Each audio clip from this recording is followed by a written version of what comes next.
వాయువ్య బంగాళాఖాతంలో ఏర్పడి పశ్చిమ బెంగాల్లో తీరం దాటిన తీవ్ర వాయుగుండం ఛత్తీస్గఢ్ దానికి ఆనుకుని ఉన్న ఉత్తర ఒడిశా తీరంపై కదులుతుంది. రానున్న 24 గంటల్లో వాయుగుండం ఛత్తీస్గఢ్ మధ్యప్రదేశ్ మీదుగా ప్రయాణించే అవకాశం ఉందని భారత వాతావరణ కేంద్రం తెలిపింది. వాయుగుండం ప్రభావంతో నేడు శ్రీకాకుళం, పార్వతీపురం మన్యం, అల్లూరు సీతారామరాజు, కాకినాడ, కోనసీమ, తూర్పు గోదావరి, పశ్చిమ గోదావరి, ఏలూరు, కృష్ణా, ఎన్టీఆర్, గుంటూరు, బాపట్ల, పల్నాడు, మార్కాపురం, నెల్లూరు, శ్రీ సత్యసాయి, వైఎస్ఆర్ కడప జిల్లాల్లో అక్కడక్కడ మోస్తరు నుంచి భారీ వర్షాలు కురిసే అవకాశం ఉందని విశాఖ వాతావరణ కేంద్రం తెలిపింది. గత 3 రోజులుగా మత్స్యకారులు సముద్రంలోకి వేటకు వెళ్లొద్దని హెచ్చరించిన వాతావరణ శాఖ మరో 2 రోజులు జాగ్రత్తగా ఉండాలని తెలిపింది. వాయుగుండం ప్రభావంతో మరో 3 రోజులు తేలికపాటి నుంచి మోస్తరు వర్షాలు ఏపీ వ్యాప్తంగా కురుస్తాయని అధికారులు అంచనా వేస్తున్నారు. జోర్డాన్లోని అమెరికా స్థావరంపై ఇరాన్ క్షిపణి దాడికి ప్రయత్నించింది. ప్రతిస్పందనగా ఇరాన్పై వైమానిక దాడులను అమెరికా పునఃప్రారంభించింది. ఇరాన్లోని సైనిక లక్ష్యాలపై దాడులు ప్రారంభించినట్లు సెంటకామ్ తెలిపింది. అమెరికా బలగాలపై దాడులకు ఇరాన్కు గట్టిగా సమాధానం ఇస్తామని ట్రంప్ తెలిపారు. ఇరాన్ మద్దతుగా ఉన్న ఇరాక్ మిలిషియాలపై అమెరికా, సౌదీ సంయుక్తంగా దాడులు చేస్తుంది. మధ్యప్రాచ్యంలో మళ్లీ ఉద్రిక్త పరిస్థితులు నెలకొన్నాయి.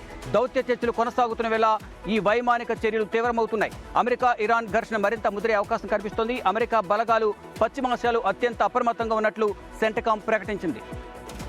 Nagarjuna Sagar project dead storage చేరువలో ఉంది. గత ఏడాది ఇదే రోజున సాగర్ ప్రాజెక్టు నిండు కుండలా మారడంతో 26 క్రస్ట్ గేట్లను ఎత్తి కూడా నీటిని దిగువకు విడుదల చేశారు. కానీ ఇప్పుడు 513 అడుగులు మాత్రమే ఉంది. 510 అడుగులకు డెడ్ స్టోరేజీ కేవలం ఒక 3 అడుగుల చేరువలోనే ఉంది. గత ఏడాది చూస్తే 590 అడుగులకు గాను 588 అడుగులకు చేరింది. ఇప్పటి వరకు ఆల్మట్టి నుంచి నారాయణపూర్, జూరాలకే నీరు చేరింది. ఇంకా శ్రీశైలంకి రాలేదు. శ్రీశైలం నుంచి నాగార్జున సాగర్కి రావాల్సి ఉంటుంది.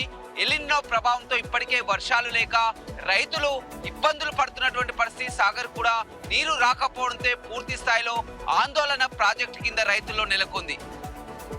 కరోనా తర్వాత ప్రపంచంలో జరిగిన యుద్ధాలు ప్రపంచ ఆర్థిక వ్యవస్థ మీద తీవ్ర ప్రభావం చూపాయి. ఇప్పుడు అది చాలదన్నట్టుగా ఎల్లినో వచ్చి ఇంకా సతమతం అయ్యేలా చేస్తుంది. ఎల్లినో ప్రభావం వల్ల ఇప్పటికే నిత్యావసర ధరలు అమాంతం పెరిగాయి. మరోవైపు సామాన్య మధ్యతరగతి ప్రజలు తమ సేవింగ్స్ పక్కన పెట్టి అప్పుల మీద ఆధారపడాలన్న అవసరం కూడా కనిపిస్తుంది. మరి ఇప్పుడున్న పరిస్థితుల్లో ఈ ఎల్లినో ప్రభావం మరింత తీవ్ర రూపం దాల్చే అవకాశం ఉన్న నేపథ్యంలో ప్రభుత్వం వెంటనే అప్రమత్తమై ప్రజలకు నిత్యావసర ధరలు నియంత్రణ దిశగా ఆలోచన చేయాలి. అదే రకంగా ఉపాధి అవకాశాలు కూడా కలిగించే మార్గాలు చూపించాలన్నట్టుగా నిపుణులు చెప్తున్నారు. ములుగు జిల్లాలో వర్షాలు దంచి కొడుతున్నాయి. ఇవాళ రేపు కూడా భారీ నుంచి అతి భారీ వర్షాలంటూ వాతావరణ శాఖ హెచ్చరికలు జారీ చేసింది. ఇక లోతట్టు ప్రాంతాల ప్రజలను, ఏజెన్సీ గ్రామాలను జిల్లా కలెక్టర్, ఎస్పీ కలిసి పరిశీలించారు. వాగుల వంకల వద్దకు ప్రజలెవరు వెళ్లొద్దంటూ హెచ్చరికలు జారీ చేశారు. ఇక విద్యుత్ స్తంభాల వద్ద, విద్యుత్ లైన్ల వద్ద ఎవరు ఉండొద్దంటూ తప్పనిసరిగా జాగ్రత్తలు పాటించాలంటూ ప్రజలకు సూచించారు. ఇక 163 హైవేపై ప్రస్తుతం తాత్కాలిక రోడ్డు కొట్టుకుపోవడంతో ప్రత్యామ్నాయ మార్గాలను అందిస్తామని చెప్పారు. పూర్తిగా బోధ్ జలపాతాన్ని ఇప్పటివరకు నిషేధించారు. ఇక వరద తగ్గితేనే బోధ్ జలపాతానికి రావాలంటూ పర్యాటకులకు సూచనలు చేశారు. ఇప్పటివరకు ములుగు జిల్లా వ్యాప్తంగా అత్యధికంగా వాజేడు, కన్నయ్యగూడెం మండల లోపల 22 సెంటీమీటర్ల వర్షపాతం నమోదైంది. 2 రోజుల పాటు భారీ వర్షాల నేపథ్యం లోపల 2 మండల ప్రజలు అప్రమత్తంగా ఉండాలంటూ ప్రత్యేక సూచనలు చేశారు.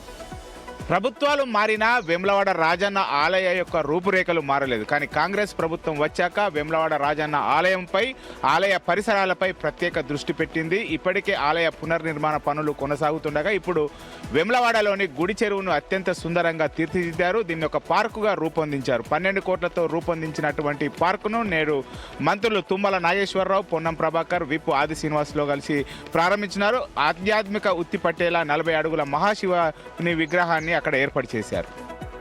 గోపాలపురం మండలంలో 6 గ్రామాల ప్రజలకు కంటి మీద కునుకు లేకుండా చేసిన పెద్ద పులి ఎట్టకేలకు తిరుగు ప్రయాణమైందంటున్నారు ఫారెస్ట్ అధికారులు. ఇప్పటికే పెద్ద పులి అడ్డగూడు అటవీ ప్రాంతంలోకి వెళ్ళిపోయిందంటూ అధికారులు చెప్తున్నారు. వాతావరణం అనుకూలించకపోవటం, పులి మెడకు అమర్చిన రేడియో కాలర్ ద్వారా సిగ్నల్ సరిగా అందటం లేదంటున్నారు. ప్రజలకు ఎటువంటి ప్రాణాపాయం లేకుండా పులిని ఎప్పటికప్పుడు కదలికలను గమనిస్తూనే ఉంటున్నారు ఫారెస్ట్ అధికారులు.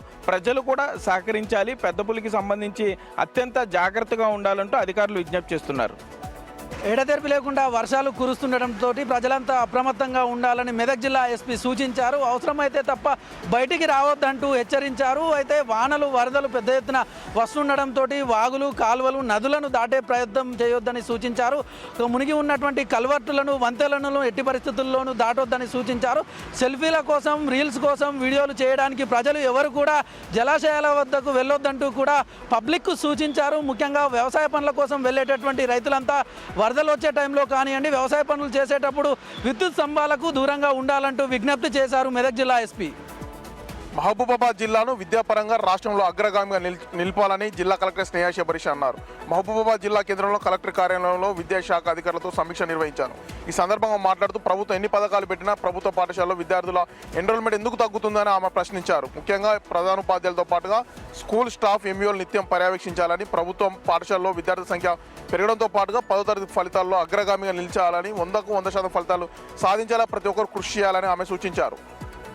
విద్యుత్ బస్సులకు సంబంధించినటువంటి ప్రైవేటీకరణ ఆపి ఆర్టీసీ ద్వారానే విద్యుత్ బస్సులు నడపాలని కోరుతూ ఉద్యమ కార్యాచరణ ఇచ్చినటువంటి ఆర్టీసీ జేఏసీ గత నెల 11వ తేదీన అధికారులతో జరిగినటువంటి చర్చల్లో విఫలుడు కావడం చేత ఉద్యమ కార్యాచరణతోటి ముందుకు వెళ్తుంది. ఆ ఉద్యమ కార్యాచరణలో భాగంగా 2 దశలు పూర్తి చేసుకుంది. 3వ దశ ఉద్యమ కార్యాచరణలో భాగంగా ఈరోజు జేఏసీ నేతలు సమావేశమవుతున్నారు. నేతల సమావేశం తర్వాత ఉద్యమ కార్యాచరణను ప్రకటించనున్నారు. ఇప్పటికే 2 దశల్లో కూడా అన్ని డిపోల వద్ద నల్ల బ్యాడ్జీలతోటి నిరసన, అలాగే సంతకాలు సేకరించినటువంటి ఉత్తరాలను కలెక్టర్ ద్వారా సీఎంకి పంపవేసే కార్యక్రమం చేశారు. అన్ని జిల్లాల కలెక్టర్ల ద్వారా వినతి పత్రాలు సమర్పించినటువంటి జేఏసీ ఈరోజు 3వ కార్యాచరణను ప్రకటించబోతోంది.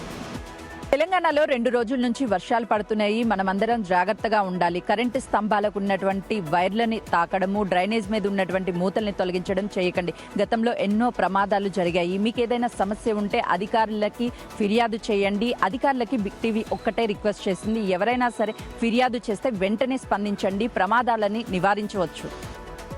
శ్రీశైల భ్రమరాంబ మల్లికార్జున స్వామివార్ల దర్శనానికి భక్తులు పోటెత్తారు. కళ్యాణకట్టలో తలనీలాలు సమర్పించి పాతాళగంగలో స్నానమాచరించి శివనామ స్మరణంతో భక్తులంతా వేచి ఉన్నారు. క్యూ కాంప్లెక్స్లో వేచి ఉన్న భక్తులకు పాలు నీళ్లతో పాటు అల్పాహారం ఏర్పాటు చేసినట్టు ఆలయ అధికారులు చెప్తున్నారు. భక్తులంతా సంయమనం పాటించాలి. భక్తులకు ఎలాంటి అసౌకర్యాలు లేకుండా అన్ని రకాల ఏర్పాట్లు చేశామంటూ ఆలయ ఈవో శ్రీనివాసరావు తెలిపారు. అయితే 3 విడతలుగా స్పర్శ దర్శనానికి భక్తులను అనుమతించనున్నారు. ఈరోజు జరిగే దత్తాత్రేయ స్వామికి ప్రత్యేక పూజలు జరగనున్నట్లు ఆలయ అధికారులు చెబుతున్నారు. ఎస్సీ కార్పొరేషన్ ద్వారా నిరుద్యోగ యువతకు సబ్సిడీపై ఎలక్ట్రికల్ వెహికల్స్ ఇవ్వాలని రాష్ట్ర ప్రభుత్వం భావించింది. ఇందులో భాగంగా 1 లక్షలోపు ద్విచక్ర వాహనాలకు 90% సబ్సిడీ, 4 లక్షలలోపు త్రిచక్ర వాహనాలకు 70% సబ్సిడీతో పాటు బ్యాంక్ లోన్ కూడా మంజూరు చేయనుంది. ఈ క్రమంలో ఇప్పటివరకు వచ్చిన దరఖాస్తుల్లో 5016 ద్విచక్ర వాహనాలకు, 2500 త్రిచక్ర వాహనాలకు 1,00,000 వరకు కూడా దరఖాస్తులు వచ్చాయని ఆ సంస్థ తెలిపింది. మరోవైపు జిల్లాల వారీగా జనాభాను అంచనా వేసి ఆ ప్రకారం లబ్ధిదారులకు ఇవ్వాల్సినటువంటి వాహనాలను ఆగస్టు 15లోకి ఇవ్వాలని కలెక్టర్లకు రాష్ట్ర ప్రభుత్వం ఆదేశించింది. మద్యం మత్తులో వాహనాలు నడపద్దనేసి పోలీసులు అనేక మార్లు కూడా హెచ్చరికలు జారీ చేసిన మందుబాబులు మాత్రం పెడజవన పెడుతున్నారు. ఈసారి ఏకంగా ఓ అంబులెన్స్ డ్రైవర్ చాలా వేగంగా మద్యం మత్తులో వెళ్తున్నటువంటి విషయాన్ని పోలీసులు గమనించి అతనికి డ్రంక్ అండ్ డ్రైవ్ టెస్ట్ చేయగా ఏకంగా 328 దాకా కూడా మీటర్లో అతనికి లభ్యమైంది. సో ఈ నేపథ్యంలో అతన్ని పోలీసులు అరెస్ట్ చేశారు. మెజిస్ట్రేట్ ముందు హాజరుపరిచిన తర్వాత అతనికి 3 రోజుల పాటు జైలు శిక్ష, దాంతోపాటు 3,000 పాటు ఇటు అతనికి ఫైన్ కూడా వేసినటువంటి నేపథ్యం ఏర్పడుతుంది. సో దాంతోపాటు పేషెంట్లు మామూలుగా ఈ అంబులెన్స్ లో వెళ్తుంటారు అనుకుంటారు, కానీ పూర్తి స్థాయిలో వారిపైన కూడా ఈసారి మద్యం టెస్టులు చేయాలనే ఉద్దేశంతో కూడా పోలీసులు నోటిగా మనకు సమాచారం. సిటీలో వెళ్ళినటువంటి అందరూ అంబులెన్స్ డ్రైవర్లు నైట్ లో ఎవరైతే ట్రావెల్ చేస్తుంటారో వాళ్ళకందరికీ కూడా ఈ టెస్టులు నిర్వహించాలని కూడా పోలీసులు భావిస్తున్నారు.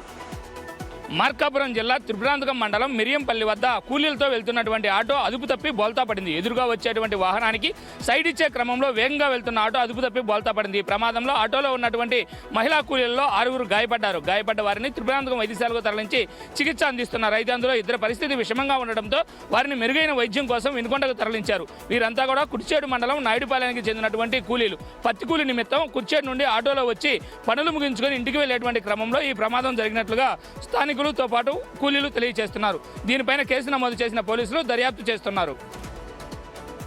ఉమ్మడి ఆదిలాబాద్ జిల్లా వ్యాప్తంగా కుంభవృష్టి వర్షాలు కురుస్తున్నాయి. గత రాత్రి నుంచి ఎడతెరిపి లేకుండా వర్షాలు కురవడంతో లోతట్టు ప్రాంతాలన్నీ జలమయమైపోయినాయి. ప్రధానంగా ఇటు కొమరంభీం, అస్ఫాబాద్ మరియు నిర్మల్, మంచిర్యాల జిల్లాలలో వాగుల వంకలు ఉప్పొంగి ప్రవహించడంతో రాకపోకలకు తీవ్ర అంతరాయం కలుగుతుంది. ప్రధానంగా ఏజెన్సీ గ్రామాల్లో ఏదైతే లో లెవెల్ వంతెనలు ఉన్నాయో పూర్తిగా లో లెవెల్ వంతెనపై నుంచి ప్రవాహం ఉధృతంగా ప్రవహిస్తుండడంతో ఇటు గ్రామాలకు రాకపోకలు నిలిచిపోయిన పరిస్థితి కనిపిస్తుంది. పలు చోట్ల వంతెనలు, తాత్కాలిక వంతెనలు మరియు అప్రోచ్ రోడ్లు కూడా కొట్టుకుపోయిన పరిస్థితి. అదేవిధంగా పూర్తిగా ఇటు ఏదైతే పలు చోట్ల చెరువులకు సైతం గండి పడిన పరిస్థితి కనిపిస్తుంది.